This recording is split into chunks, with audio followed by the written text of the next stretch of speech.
Alrighty, sounds good. Thank you.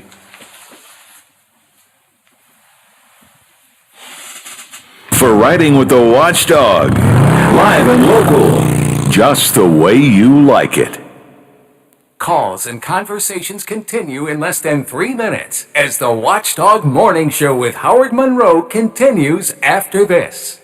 Does your dog need groomed or walked? Are you looking for a pet sitter or dog boarding options? If so, call Dirty Paws, Wheeling's newest pet care service, providing the Ohio Valley with everyone's pet care needs. Check us out on Facebook at Dirty Paws WHG or call 304-639-7754. Oh, there's something so real about living local, and I know without a doubt I'm not alone. And I'm loving living local. There's nowhere else I'd rather be. Say I'm loving living local. WTRF is working for me. The Ohio Valley is where I love to be.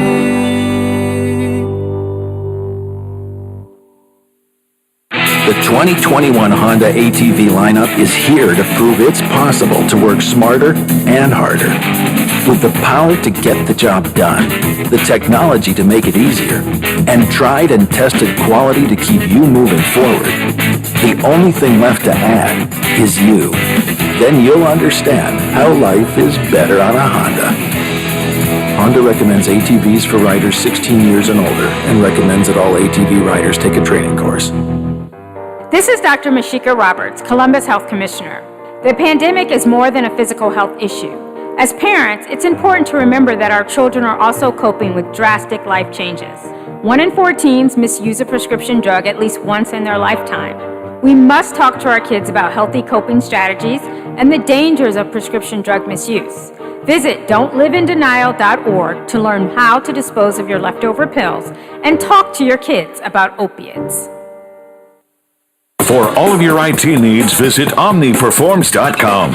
Omni Strategic Technologies, the only IT company that the Watchdog trusts.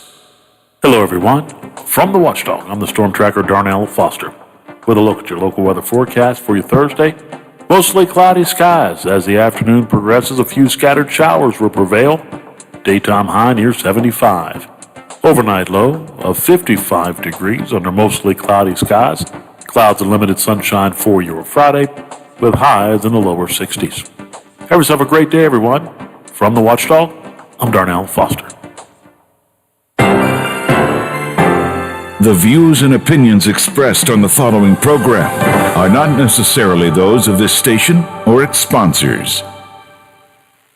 Why were you here so early? It's a special day. Yeah, detail. It's waffles. Yeah, what about them? They've got Worldwide. Today is International Waffle Day. woohoo, waffles. It is a breakfast treat and it has its own day. International Waffle Day. International Waffle Day. It's a holiday that first began in Sweden to mark the beginning of spring. Let there be waffles. Okay, it's showtime.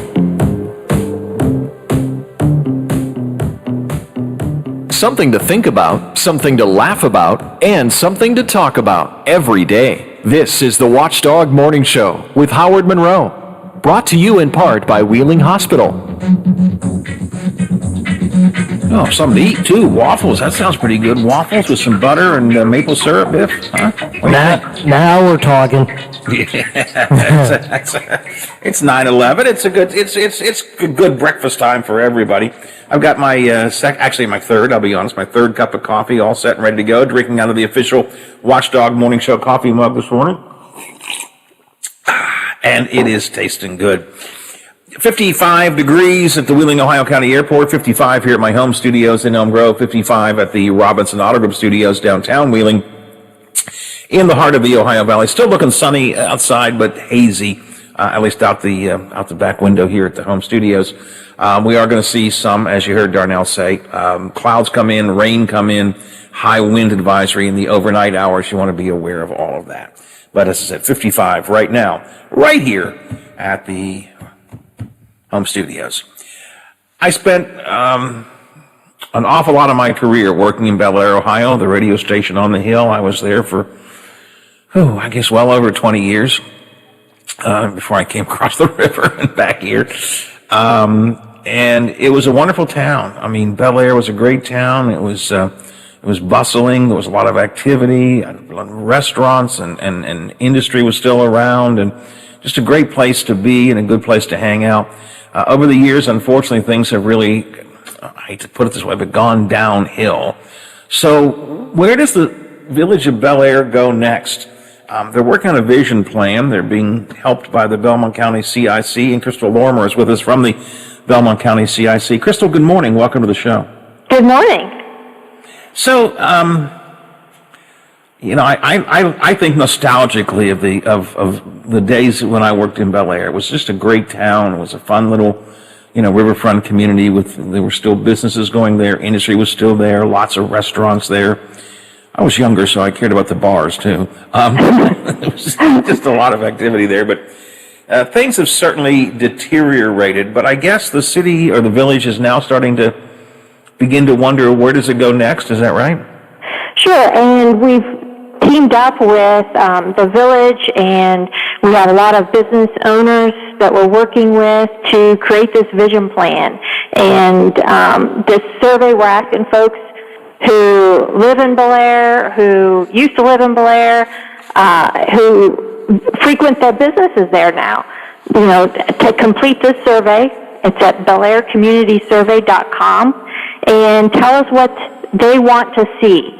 And that will be very helpful for us then as we move forward. The final vision plan will be the results of this survey, plus a lot of resources that the village can tap into, and even some of the businesses things that they can do. I'm already working with several businesses on some different projects. So hopefully, there are a lot of people that are like you. I've received calls from folks all over the country when they heard about this project, and offering support, their enthusiasm and everything. People love the town of Bel Air, and we've got a lot of business owners who are invested in the town.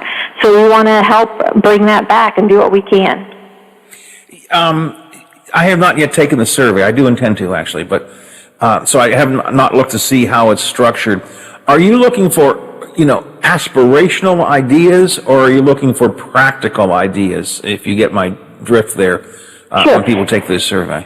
The survey, it doesn't take very long to complete. You can complete it on your cell phone, and it'll ask you things like why, and it'll give you a little map of the area we're concentrating on. So from about the Kroger Plaza north to about 37th Street, past the Union Square, what they used to call Union Square,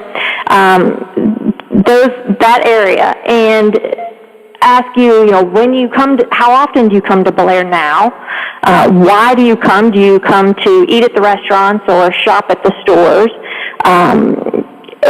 Why would you want to come to Bel Air if things change? What would you want to see?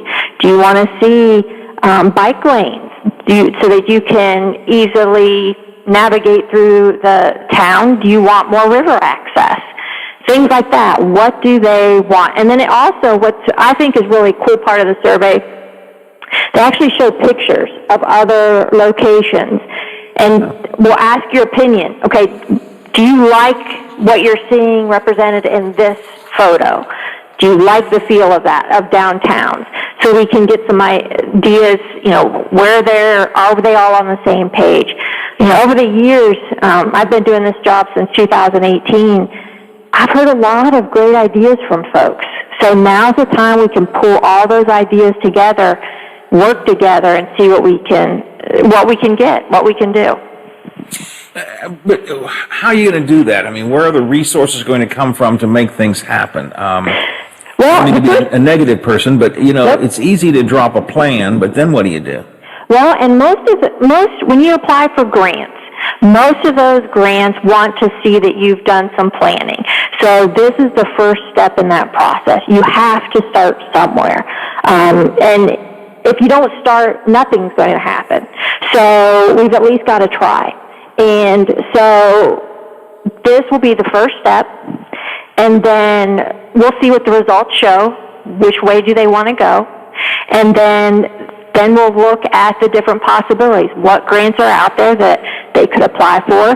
What other resources can we bring in to help make things happen? And it doesn't happen overnight. It's not a quick process, but it didn't get this way overnight either.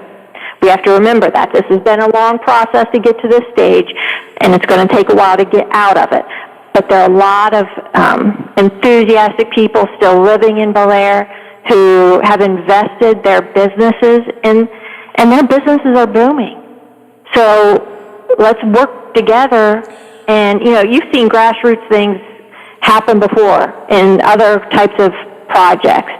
It's those grassroots efforts that can really make the difference. What, you said you were talking to some local businesses and starting to work on some ideas there. You haven't looked at the survey yet, I assume, because that's still in process till, mid-April or something like that. But what are you hearing from the businesses that you have been talking to? What are some of their initial thoughts, their initial hopes, their initial desires? They would love to see outdoor seating, for example, that folks Bel Air has wide sidewalks. There's room to have some seating, some outdoor dining. They have these, if you look at other towns, they have almost what they call micro parks.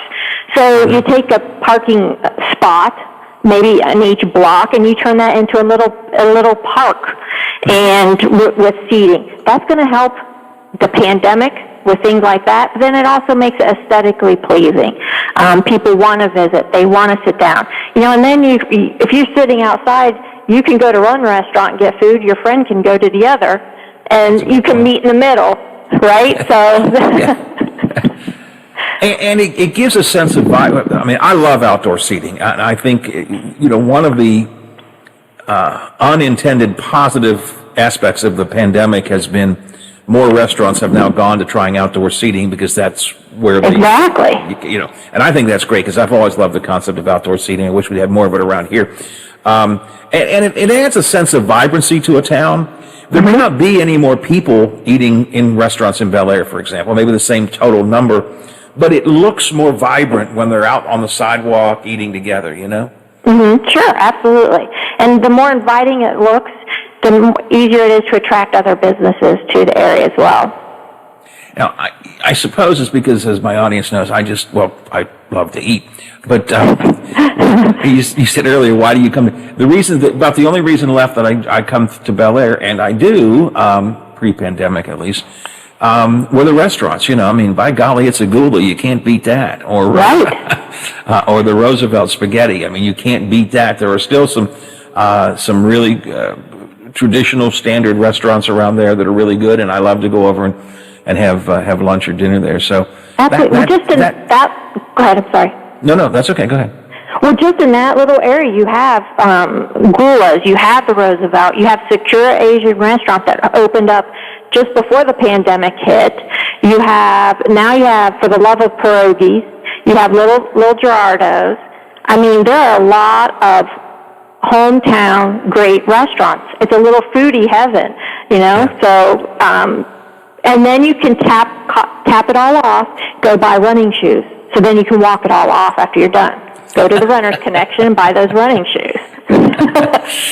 Well, I hope this works, and you're right. Everybody has to have a realistic understanding that it takes time, but everything does have to begin with some sort of strategy or plan, and I think a vision plan is a great idea. Folks who are interested in taking the survey, the community survey, you can go directly to that survey. Is that what you said? Online? Yes, you can go to BelAirCommunitySurvey.com, and that's going to be open until April 16th. The first 2 days this is open, we've already received the first 2 days, 186 responses. So that's wonderful. So yes, please go on. We want to the more input, the better. The way we can create something that folks want. And you don't have to be a resident of Bel Air to take this survey. You have to be someone who cares about Bel Air, who wants to offer some ideas on it, right? Absolutely. If you shop at the farmers market but you live in Wheeling, fill out the survey. If you live somewhere else in Belmont County but you visit, fill it out. If you go to church there but you live somewhere else, fill it out. We want to hear everybody's ideas. Well, I remember, it wasn't the heyday, but I remember the good old days, and I remember when it was a much more thriving town, and there was a lot of activity, and I surely would love to see that come back again. A lot of factors that that wasn't anybody's fault happened. When Route 7, I remember covering as a reporter, Crystal, how excited it was. Oh, Route 7 is going to be coming through. Route 7, that was going to be, that was perceived to be a very positive thing. Well, it turned out Route 7 actually then skirted the town. Right. And took some traffic away. It was a bigger deal. And then, of course, the closing of the bridge to Benwood was a huge loss to the town. Traffic went both ways there. Mm-hmm. Just a couple of things like that really began a really steady decline, just at the same time as industry itself was beginning to decline. Right. But you got to look to the future now. Got to find some new ways. Absolutely. All right, Crystal, I appreciate your time this morning. I'm going to encourage people to go to BelAirCommunitySurvey.com, and if they have an interest in it, answer some questions, and we will stay in touch. You let me know how things are going with this, will you please? Great, super. We will. I appreciate it. Have yourself a great day. Thank you for joining me today. I appreciate it. Thank you. Take care. All right. Crystal Palmer is the Executive Director of the CIC in Belmont County, working with the Village of Bel Air on this survey. Biffy, you got any ideas? What do you do to resurrect Bel Air? You remember when it was a much more thriving town. It's kind of a sad little town right now. I hope I don't get in trouble for saying that, but I mean it's kind of a sad little town right now. Look at the buildings. Start there. The dilapidated buildings and everything, and I think you got to start with cleaning first, and then go from there. Sit down and make a list of all the businesses that are there and stores and everything, and analyze them and figure out, okay, well, what would be nice to bring in here? I mean, and it's like Crystal said, it's really about the people. I mean, what input are they going to have? It's going to be interesting to see the ones that fill out the survey, what they want, and I think you go from there and you look at the list that they've made, and then what the people would like to have, and see if you can go from there. And again, the bridge. I mean, it's that I think that's the other big thing. Really, is the bridge. I mean, what's going to happen with it? Yeah, it's sitting there falling into the river right now. Yeah, and that's not a good thing. I mean, that could probably be taken care of in a little bit with some pyro, if you know what I mean. Well, I mean, and of course, what's been 15 years ago, whatever the time frame was, Bob Ney had put money into the federal budget to have it torn down, and then people got mad at Bob Ney, and finally he said, "Oh, hell with it, then I'll just take the money out." And I bet they regret that decision now. I bet they absolutely do. But all right, and I think that the idea of starting, I mean, I not just because it's me and because I love food, which is certainly true, but there are a nice little core group of restaurants still there in Bel Air. And as she pointed out, I had remember there's some new ones like the For Love of Pierogies. I love a pierogi. I have not been to the Sakura, is that what it's called? The new restaurant. I think it's where Regus used to be, I think. I have not been there, but I've heard good things about it. So there is a nice core group of restaurants that actually does bring people in. So I think you build on that. That helps to create some interest and excitement in the city, and then it can spin off into some other things. Boy, I hope they come up with some ideas. Again, go to BelAirCommunitySurvey.com online. You can go to the Belmont County CIC website as well if you want to, and they've got a copy of the survey there. And it's actually circulating around the internet as well if you want to grab it, and from someplace you find it on your Facebook or Twitter feed, and check it out. And fill it out and offer your thoughts. And hopefully a vision will develop that can not take Bel Air back to what it used to be. I hate that idea. Oh, if only we could be what we used to be. Well, none of us will ever be what we used to be, right? And I'm speaking personally, too. None of us will be where it used to be, but we can be something for the future. 9:27 after the hour. We'll see what's going on down in Charleston. Should hear from Erica Storch, delegate from the Ohio County, coming up in a couple of minutes here on the Watchdog Morning Show. Listen to the Watchdog Morning.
right, we'll get her in again. We'll see whether we run news later or not. May have to skip the news, just run Bill later, but I'll give you guidance as we go along.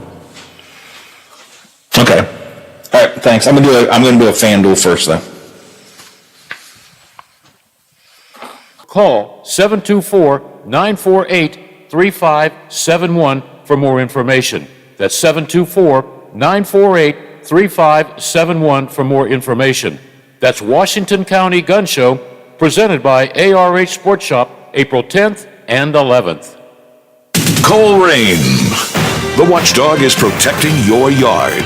Join Howard Monroe, Hoppy Kercheval, Bill DeFabio, and Big Rick for the best live and local talk in the Upper Ohio Valley and beyond.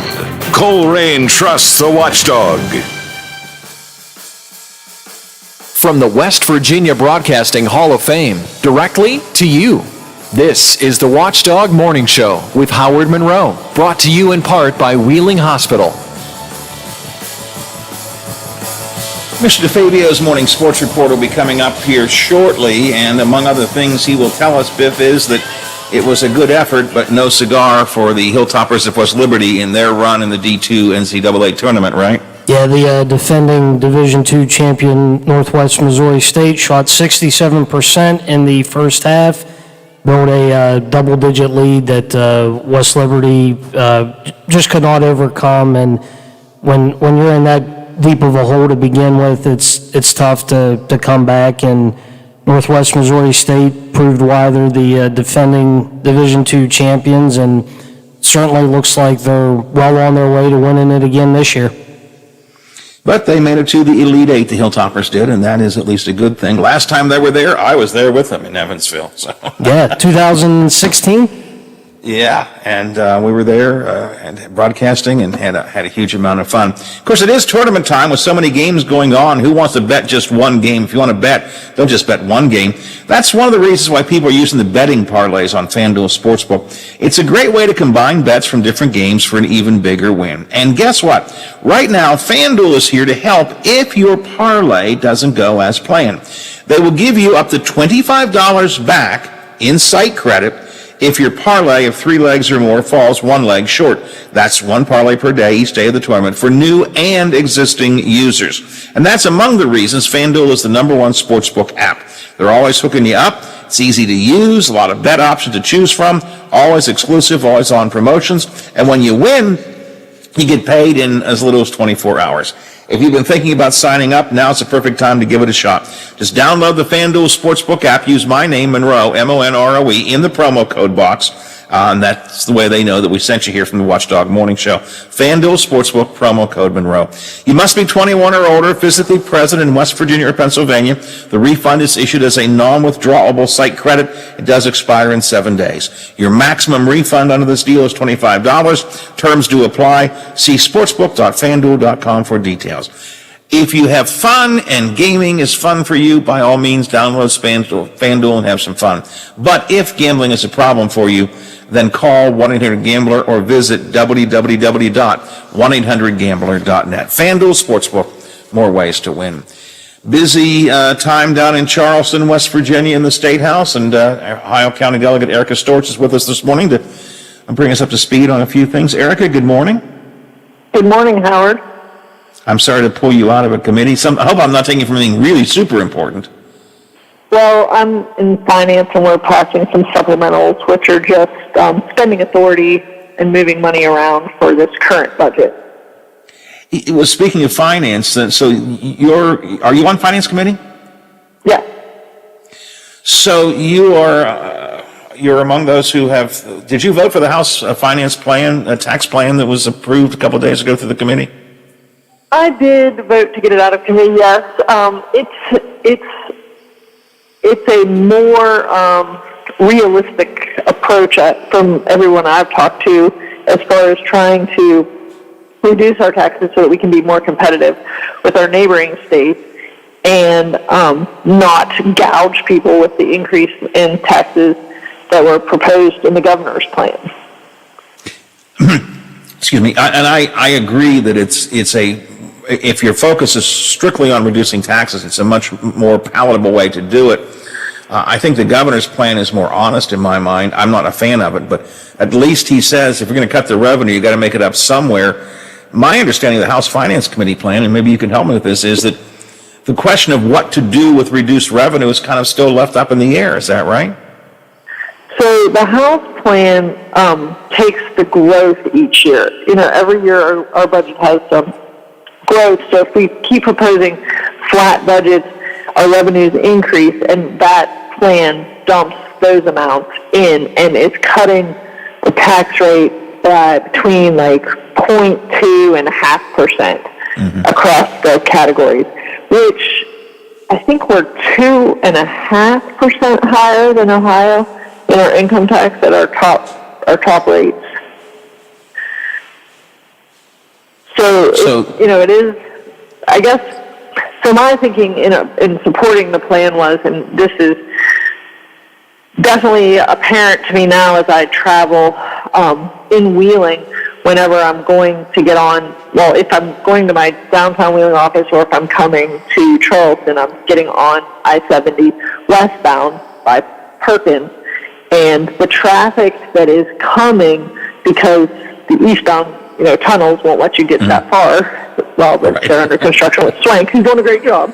But the construction has routed that traffic to Route 40. Several of those plates are people from the state of Ohio. There are several Ohio plates, and I'm just feeling like in the morning hours when I'm commuting that, I believe several of these people are commuting to their jobs as well in Wheeling Hospital. So what is making people want to live in Ohio as opposed to living in West Virginia? And you're of the belief that a change in the income tax is going to make people move their location from Ohio to West Virginia?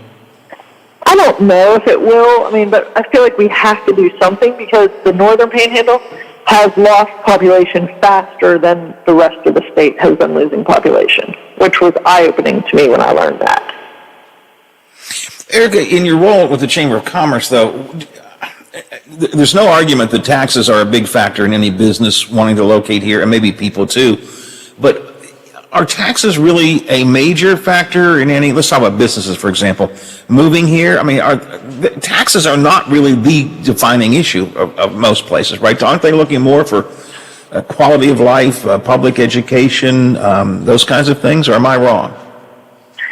I think it's a multi-legged stool. To support the to support the business, support the person. I think they have to have an enjoyable quality of life. They have to have a good public school education system for their children. And even if they don't have children in the public school system, if you are a business owner, you see the value of a strong public school system, which I think Ohio County definitely has. And we have, great public, private, and parochial schools, which gives options for those that may locate in Wheeling. And, but I think it's also important. They don't want to feel like they're writing checks every time they turn around.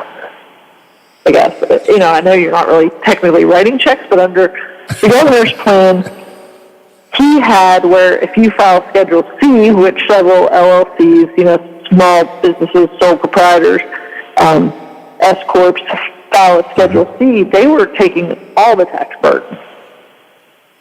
Yeah, the governor's plan, let me be very clear. I don't like the governor's plan. I think that he's raising the sales tax too much. And then you look at a city like Wheeling where we've got an additional 1% sales tax. His tax, I think it shifts the burden of taxes more to the lower and middle income than the current system does. And you're right, businesses will bear the burden of that because they don't get the advantage of the income tax reduction, but they get the negative part of the sales tax. So I'm not a fan of the governor's plan at all. And I've argued against it quite a good bit this year. On the other hand, it does seem to me that he's at least honest in that you can't cut a huge amount of revenue out and still maintain your quality of life, maintain your public services. You gotta compensate for it somehow. Well, and that's why we have those covered in the House plan. But I wanted, like I said, I wanted to vote it out of committee. I wanted to have the debate. I wanted to have the opportunity on the floor to see. There are 25 on this committee. There are 100 in the House. So those 100 ideas can actually have an opportunity to debate that proposal. Which, would you vote for this? Would you vote for this proposal on the floor? Yeah, I think I would. Okay. What do you think is going to happen? You do have the two competing proposals, and I've been trying to get an assessment from afar, and I really can't get a feel for where different delegates and senators are on this. It seems like there's a lot of differing opinions. What do you think is going to happen with these dueling tax plans and with the tax proposal in general? How's it going to end up? Well, I hope that that we can get best practices or good ideas incorporated into the bill. So the House bill is moving through the House. I don't know if the governor's plan is moving in the Senate. The governor's plan is not moving in the House.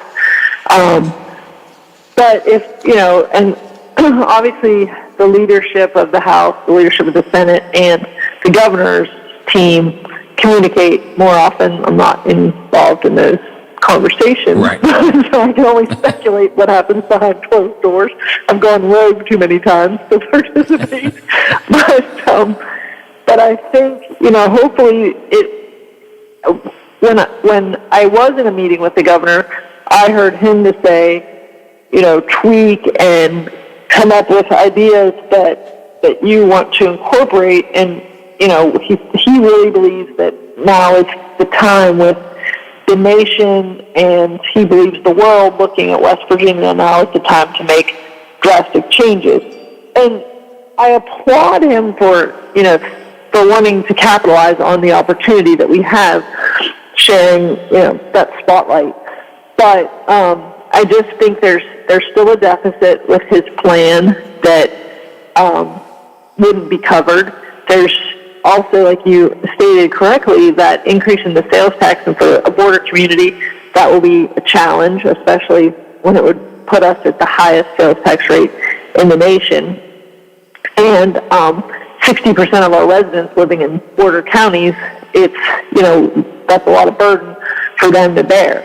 So I really don't know how, with his approval or his grace to take a look at his plan and tweak it, I'm just not really sure how you can tweak it. Actually, the people that have complained to me the most are the craft brewery people that we're going to go from a modest tax to an insane tax. And I don't. Yeah, there's been a lot of talk about that. That's a huge increase on the barrel tax for brewery. I mean, that could drive some of those small craft breweries out of business.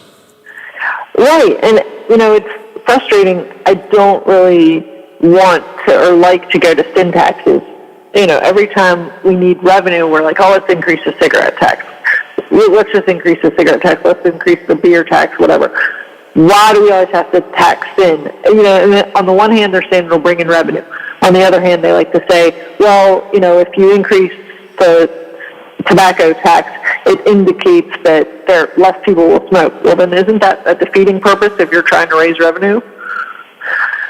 Well, exactly. If it does what it should do, reduces consumption, then it also will reduce your taxes. So it's a self-defeating proposition, I think. But I want to get to this because I'm confused, and maybe you can help me. Because the governor's plan, again, at least recognizes that if we're going to maintain services the way we are, we've got to replace the revenue we lose in income tax with something else. It's not total replacement, but it's a large part of it. My understanding of the House plan, and again, I'm willing to be corrected, is that it simply reduces the revenue, essentially $150 million a year over multi years, but it doesn't address what happens. So you're going to have less revenue. You're not going to replace it with anything else, which has to mean cuts someplace, does it not, Erica? Well, so there's triggers that would make the cuts occur. It's setting aside monies that will backfill those lost revenues, and those triggers will then create that next reduction. So I guess the thought being, with people having more disposable income, they will have more monies to spend how they would like to spend, and hopefully we will see growth in other areas or other taxes by virtue of activity, not by virtue of an increase in the rate. Well, that's true. Those triggers have to kick into effect, but essentially it's designed to roll literally $150 million, not rate, $150 million out each year over the next multiple years. And again, I don't, correct me if I'm wrong, but there is no discussion at all of what is going to compensate for that. There's no revenue increase. You're going to take money out of the budget. You're going to take money out of the budget. There's no revenue increase. So there's only one other option, which means things are going to have to be cut. Or, I mean this sincerely, or am I wrong? Well, the number came from the growth, and the growth going to the fund to backfill the cut in the rate. Okay. What do we talk about the things that people care about, and quality of life and so on. Education certainly is one of them. Are you pleased with the way this legislative session has gone in terms of education? No, it's been very frustrating. I feel like there is an agenda that maybe a retaliatory agenda.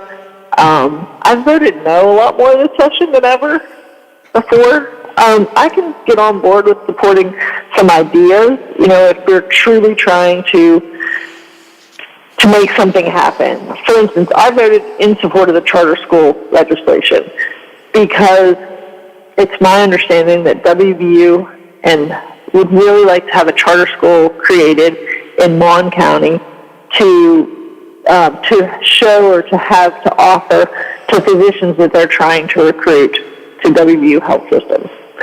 And they have tried to do this for a number of years. They have hit a number of roadblocks. And, I'm not like a doom and gloom person. I like to try things. I tell my team all the time, I'll try anything twice because, how can you really know if something's going to be successful if you just give it one time? So I'm willing to try stuff. But so I know that legislation increased the number of charters permitted in the state, and it changed the functions around a little bit. Got away a little bit from local control, which I wasn't a huge fan of. But I thought, let's try this and let's see how this goes. But on the other hand, I didn't support the education savings accounts, or what they're calling the Hope Scholarship, because I see that as a detriment to our counties, and that's a lot of money to potentially go to a homeschool family or to provide these services outside of our school system. So I could have gotten on board with it at a lower rate, but the $4,600, $4,700 average, that was just beyond what I thought was a safe way to test something that could expose us to a huge fund or a huge amount. And the amendment that got added in the House that made it available to all students, even currently enrolled in private or homeschool students in 2026. That's a big number. Yeah, I think that's if nothing else, and it's sort of an unclear number. It just depends on how many people take advantage, but it could be huge. And that's, I just think you got to look at that. Real quick, because I know you have to run an exercise, so do I. I've been looking at this session very negatively, I'll be honest with you. I think a lot of bad things have been done. But what do you see are the positives that have come out of this session? I'm still trying to shepherd through a couple bills that I've introduced, and so I guess I think it's too soon to tell, actually. But like I said, I've voted red a lot more. I probably can agree with you on a lot of the things you've seen as negatives. I don't know. I don't really understand why we are getting rid of our certifications. I don't understand a lot of the mindset behind a lot of the proposed ideas that have gone into this session. But that being said, there are several, in a state that has 5 distinct different areas, I don't always think like everybody else. I gotcha. Eric, I know you've got some things to get to, so I appreciate your time this morning. We'll maybe try and touch base again before the session is over. Thank you for joining me today, though. All right. Thanks, Howard. Bye-bye. Appreciate it. Erica Storch, Ohio County Delegate, checking in this morning here on the Watchdog Morning Show. Before I get to Bob Westfall, do I have to do a break, Biffy? Yes, we do. Let's do it now. College basketball, Elite 8, quarterfinal round.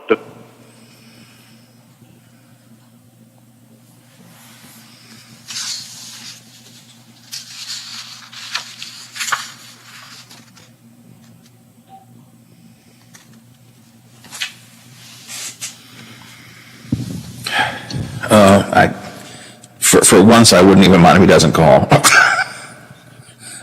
I mean, if he does, we'll make it work. That's fine. But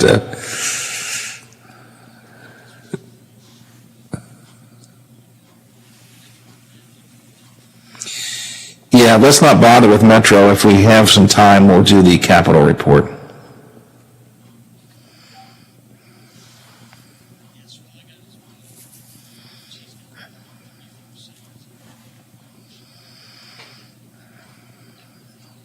Okay.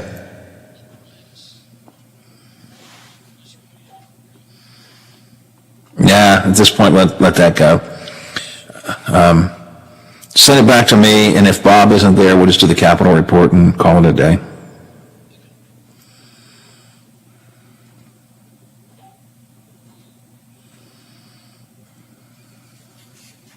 Okay. Be considerate of others. Please check on the elderly. I'm Bill DeFabio on sports, and we are AM 1600, the Watchdog. Update your home's exterior with new siding and get 11% off everything at Menards. Timbercrest Premium Double 4-inch Vinyl Siding is engineered to be durable, 15% thicker, and has the look of natural cedar siding. It has a limited lifetime warranty and is available in 9 colors. $679 per 12.5-foot piece after 11% off. Good through March 27th. Savings or mail-in rebate. Some exclusions apply. See store for details. Save big money at Menards. Yorkville. The Watchdog is protecting your yard. Join Howard Monroe, Hoppy Kercheval, Bill DeFabio, and Big Rick for the best live and local talk in the Upper Ohio Valley and beyond. Yorkville trusts the Watchdog. Watch out! He could climb on his soapbox at any time. The Watchdog Morning Show with Howard Monroe continues. Oh, man, what a morning it's been. Really running through an awful lot of stuff. Hopefully you found it good and interesting. I didn't get to the mystery drones, didn't get to the COVID stuff I wanted to get to. Some things happening down in Charleston. We didn't have a chance to talk about that. Lots. But you know what? That's what tomorrows are made for. Tomorrows are made for the stuff you didn't get done today. That's the way I look at it. 7 before the hour. I just talked with Erica Storch from Ohio County Delegate at the State House. Why don't we check in with our Metro News friends and see what else is happening in Charleston today with the Capitol Report. This is the Metro News Capitol Report, brought to you by AARP West Virginia, your ally for real possibilities in the Mountain State. Today's report in 60 seconds. AARP is your ally for real possibilities. Of course he did.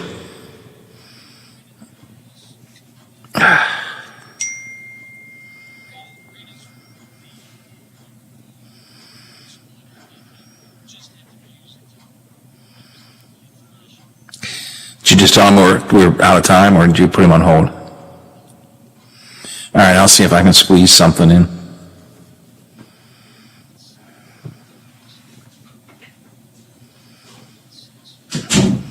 That's not too bad. I can get...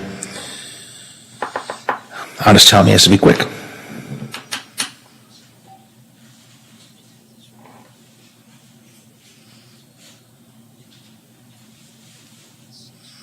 Okay. 2 minutes, yep, that's fine.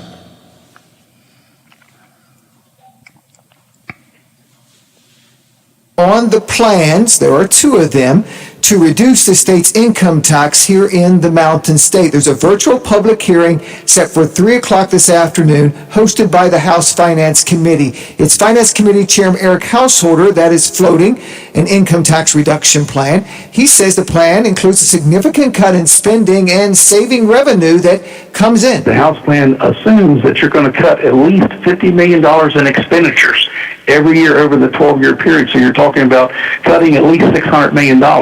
It also is doing something else. It's diverting $50 million of the revenue collections and diverting that to the income tax refund account. Of course, there's Governor Jim Justice's plan, and he'll be on the road again today trying to sell his plan. He wants to cut that income tax by 60% by next January 1st. And later today, he'll be in the Eastern Panhandle for more public town halls. He was at Tamarack last night. He'll be at the Martinsburg Town Hall at noon today, and then at 3 o'clock this afternoon in Berkeley Springs.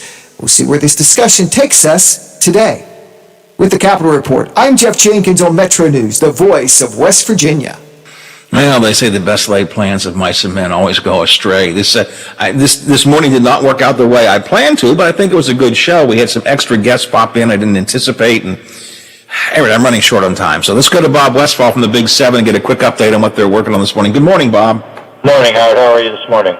I feel like I've been running a marathon and I haven't gotten out of my chair yet. So. Oh my. Okay, that's not a good way to start a day. No, for sure. What's up today? All right, a couple things we're working on today. We're going to sit down and have a talk interviewing Senator Capito. She recently returned from the southern border.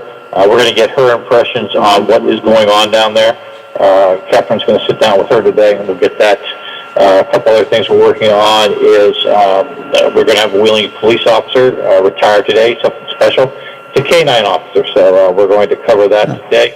Let's see. We've talked about this in the mornings, but how journalism has changed during the pandemic.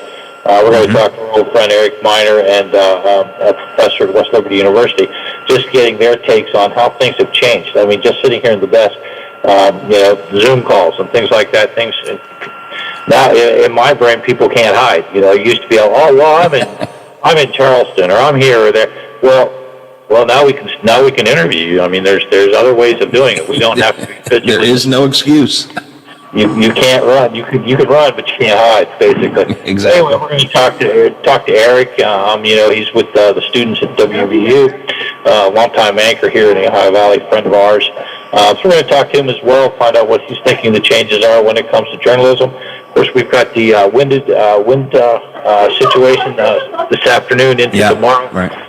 So Zach is covering that, and Dr. Dave will be following that up this evening. Look, probably a follow-up to West Liberty's game last night. I know they lost. They're out of the tournament, but we'll be following up that as well. So a little bit of everything, news, sports, and weather. All right, sounds good, Bob. Noon, 5, 6, 10, and 11. 5:30 statewide show, always at WTRF.com. I'm running late. My fault, not yours. I got to go. Talk to you tomorrow. Thanks a lot. All right. All right. Whew. I'm not done yet either. I'm joining Hoppy Kirchhoff coming up next hour. Hoppy wants to know what's going on with Bluefield State. I'm going to tell him. Someone has to. Yes, I'll be joining Hoppy to talk about that coming up on Statewide Talk Line. Kirchhoff's got the calm coming up next. As for me, good Lord willing, creeks don't rise. Backbone doesn't ring. Don't get impeached. Don't retire. Ticker keeps on ticking. Teddy says it's okay. You can go back to work tomorrow, Granddad. I'll be back tomorrow morning, 7 o'clock to the go around to the big gig to wrap up the week. Are you back with me, Biffy? Ready to put a bow on another week. We'll keep on doing it till we get it right. That could be a long time. Sure wasn't today.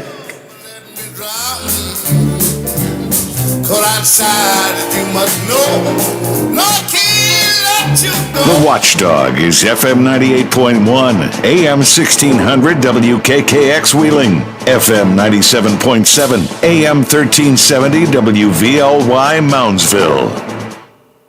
The ABC News is brought to you by Thomas Auto Centers, Mall Road, St. Clairsville. Get the best deal at Thomas Auto Centers. Petruski. For a year, the number... All right. I mean, it wasn't bad. It just was rush. I just felt like I never could stop, and I'm certainly happy that Erica called. It was last Thursday we had it scheduled, but that's okay. That's all right. But that really, no, that didn't. Several things killed my timing. It was just terrible today, just terrible. But we made it through.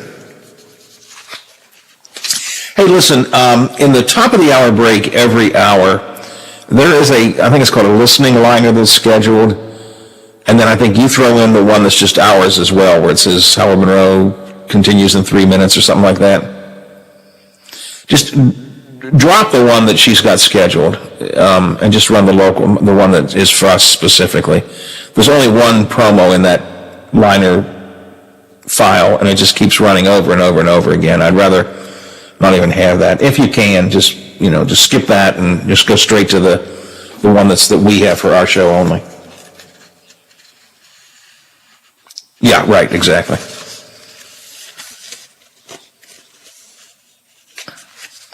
Well, I mean, that's formatted, but I don't think our listening liner is different than that one. You know what I'm saying?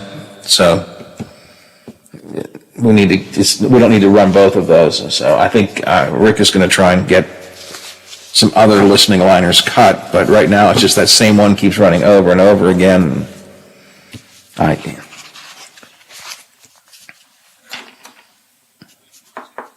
That we have, right. Right, that makes more sense. If you can, it's no big deal, but it's just a little thing. All right, if you need me, I'll be around doing Hoppy show, but typical Hoppy, I don't know, sometime during the show. Okay, that's fine. I'll just wait until you have an empty moment, Hoppy, and you can call me. So, so I'm doing Hoppy at some point, but I'll be around here if you need me. Just give me a call. Otherwise, I'll talk to you in the morning. All right, thanks for your help, and bye. 16681. Our cutting-edge technology helps make your Google search results look their best. Call 800-401-6681. That's 800-401-6681. 800-401-6681. Or take the free scan at reputationdefender.com. Congressional questions today at a hearing about the spread of misinformation and extremism online. Facing those questions, the heads of Twitter, Facebook, and Google. With more Americans getting COVID vaccinations and willing to travel, the airlines are ramping up. United this morning now says it will add more than 24 new nonstop routes from Midwest cities to vacation spots in Florida and South Carolina, and it's also restarting more than 20 other routes as well. AstraZeneca in the middle of a controversy in Italy, not over results, over tens of millions of doses of its COVID vaccine discovered in a surprise inspection of a plant. ABC's Megan Williams explains from Rome.